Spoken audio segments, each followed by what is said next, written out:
Dumating na po sa bansa ang bahagi ng inangkat na 500,000 metriko tonelada ng bigas mula po Vietnam.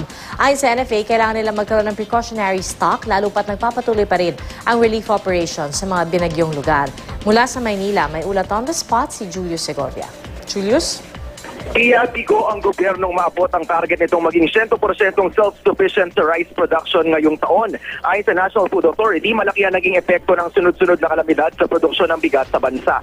Pinakahuli ang pananalasa ng superbagyong Yolanda. Bukod sa insidente ng looting sa isang NFA warehouse sa Visayas, ilang bodega rin na ahensya ang winasak ng super typhoon kaya maraming bigas ang nasayang. Isa pa raw rito ang mga natirang palayan sa Samar at Leyte. Kaya matapos ang hagupit ni Yolanda, napilitan ng gobyernong mag-angkat ng bigas sa Vietnam. 450,000 bags o 22,500 metric ton na bigas ang sinalubong ng NFA sa Manila Harbor Center sa Vitas, Tondo. May ibang shipment pa raw sa ibang probinsya gaya ng Cebu, Iloilo at Cagayan de Oro.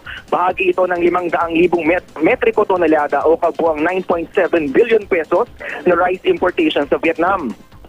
Dagdag daw ito na supply ng NFA. Ayon kay Rexes Superes, tagapagsalita ng ahensya, kailangan magkaroon ng precautionary stock ang NFA lalo pat nagpapatuloy pa rin ng relief operations.